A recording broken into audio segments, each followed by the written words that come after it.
تو یہ یقین ہر وقت اپنے ساتھ جوڑ لیں کہ میرا اللہ مجھے دیکھ رہا ہے۔ زندگی میں زندگی کو منظم کرنے کے لیے اور گناہوں سے بچنے کے لیے یہ اکثیر نسخہ ہے کہ یہ خیال اور تصور جوڑ لیں، اور یہ محض وہم اور خیال نہیں، یہ حقیقت ہے کہ ہمارا رب ہم سے جو ہے وہ آگاہ ہے اور ہمارے ایک ایک عمل کو دیکھ رہا ہے۔ جہاں بھی چھپ کے عمل کرے مالک کی نظروں سے ہم پوشیدہ نہیں۔ ارا زبیبن نملۃ السودا، کالے رنگ کی چیونٹی کالے پتھر پر گہری غار کے اندر بنے ہوئے سوراخ میں جب چلتی ہے اور کالی رات کا اندھیرا بھی اوپر سے طاری ہوتا ہے، اس کے ننھے پاؤں سے سینہ سنگ پر جو لکیر بنتی ہے وہ کسی خوردبین میں بھی نہیں آ سکتی۔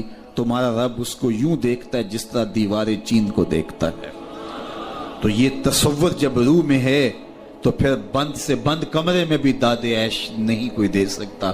اور یہ عقیدہ تھا کہ جب 7 دروازے مکفل کر دیے، بت کے اوپر پردہ ڈال دیا اور زلیخا بولی ہے تلک یوسف اب تو آ جاؤ نا، اب تو کوئی نہیں دیکھ رہا، مجھے بتاؤ۔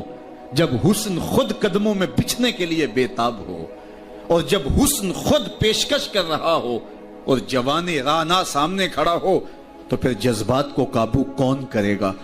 لیکن اللہ کے پیغمبر بولتے ہیں قال معاذ اللہ، میں اللہ کی پناہ میں آتا ہوں، تو بند کمرے کر کے لوگوں کی نگاہوں سے چھپ گئی اور موٹا کھیس ڈال کے اس بے جان بت کی نگاہوں سے بھی چھپ گئی، اس سے بھی تجھے شرم آتی ہے۔ میں اس رب سے حیا نہ کروں جو 7ویں کوٹھڑی میں بھی دیکھ رہا ہے۔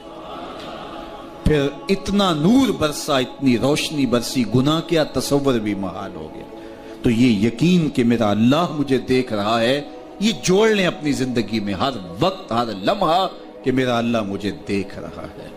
جب یہ یقین جڑ جائے ساتھ تو نہ بند کمرے میں، نہ کسی پہاڑ کے دامن میں، نہ کسی گوشے اور کونے میں، نہ کسی تنہائی اور خلوت میں کسی جگہ بھی گناہ صادر نہیں ہو سکتا۔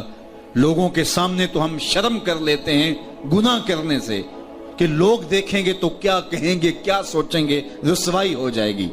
اور تنہائی میں اگر داد عیش اور جرم کرنے لگے تو میاں لوگ دیکھیں گے تو کیا کر لیں گے؟ وہ دیکھ رہا ہے کہ جس کے قبضے میں ہماری ایک ایک سانس ہے، وہ ہم سے ہدایت کی توفیق ہی چھین لے تو ہم کیا کر لیں گے؟ اس لیے اپنے آپ کو ہر وقت اس تصور میں لے جائیں کہ میرا اللہ مجھے دیکھ رہا ہے۔ اور میں آپ سے ایک اور بات کہتا ہوں، اور وہ یہ، ہمارا تو عقیدہ یہ ہے نا کہ رسول اللہ کی نگاہوں سے بھی کچھ پوشیدہ نہیں ہے، تو کیا یہ مناظرے کے لیے عقیدہ رکھا ہے یا کہ یہ ہمارے عمل کا حصہ بھی ہوگا؟ اگر یہ عمل کا حصہ ہے تو پھر ہماری زندگی نور علی نور کھو جائے، اور ہماری زندگی کے اندر یہ خیال کہ ہم رسول کریم کی نگاہوں میں ہیں، ہم اللہ کی نگاہوں سے پوشیدہ نہیں ہیں، تو پھر زندگی میں نظم پیدا ہوگا۔ تو سورۃ العادیات کا آغاز گھوڑوں کی اداؤں کی قسموں سے ہوا اور انسان کو ناشکرہ بتا کے اس کی پھر تربیت کی۔ قرآن کا جو اسلوب تربیت ہے وہ اتنا دل نشی اور دل آویز ہے، قرآن تو قرآن ہے نا، کہ پہلے گھوڑوں کی قسمیں کی۔ گھوڑوں کی قسمیں کیوں؟ کہ یہ میرے محبوب کے غلاموں کے گھوڑے ہیں۔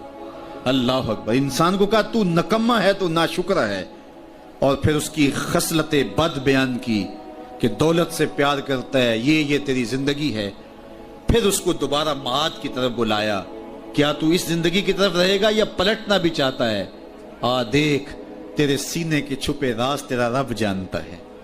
تیری زندگی کا نظم کیوں جو ہے وہ مرتب نہیں ہوتا جب تو اس کی نگاہوں سے پوشیدہ بھی نہیں، اور تو پلٹ کے اس کے حضور بھی جانا ہے، چھٹکارا بھی نہیں ہے، بھاگ بھی نہیں سکتا، تو پھر اپنی زندگی کو۔ تو سورۃ العادیات میں اللہ تعالیٰ نے کس ترتیب کے ساتھ غافل انسان کو تنبیہ کر کے مالک کی دہلیز پہ آنے کی ترغیب دی۔ تو یہ سورۃ العادیات ہماری زندگی میں خوبصورت نظم پیدا کر سکتی ہے۔ آئیے میں اور آپ اپنے آپ کو اللہ اور اس کے رسول کی چوکھٹ کا فقیر بنا لیں۔ آج بندہ چھپ کے جرم کر لیتا ہے، اگرچہ ایک مومن کا یہ یقین ہے کہ میرا اللہ دیکھ رہا ہے، لیکن اس کے باوجود بھی وہ بعض کا اس خیال کو مستحضر نہیں رکھ رہا ہوتا اور چھپ کے جرم کر لیتا کہ میں سب سے چھپ گیا ہوں۔ لیکن قیامت کے دن جب ہر شے تشت از بام ہوگی تو یہ یقین اتنا پختہ ہو کہ اس کے سامنے آئے گا کہ پھر اسے شرمندگی ہوگی کہ میرے رب کی نظر سے کچھ بھی پوشیدہ نہیں تھا۔ اللہ اکبر۔ اسی لیے حضرت سری سکتی رضی اللہ تعالیٰ عنہ فرماتے ہیں کہ میں تو قیامت کے دن رب کا سامنا کرنے سے ڈرتا ہوں، حساب کتاب کے معاملے تو بعد میں ڈرتا ہوں کہ رب کا سامنا کیسے کروں گا۔ اور علامہ اقبال نے اس سے بھی آگے کی بات کہہ دی، کہا میں تو اس بات سے ڈرتا ہوں رسول اللہ کا سامنا کیسے کروں۔ تو غنی ازہر دو عالم من فقیر، روز محشر عذر ہائے من پذیر، گر تو می بینی حسابم ناگزیر، از نگاہ مصطفیٰ پنہا بغیر۔ اے اللہ قیامت کے دن میرا حساب نہ لینا، یوں ہی معاف کر دینا، تو غنی ہے، میں تیری چوکھٹ کا فقیر بندہ ہوں، اور اگر میرا حساب لینا ضروری ہوا تو اتنا کرم کرنا کہ حضور کے سامنے حساب نہ لے، مجھے حضور سے شرمندگی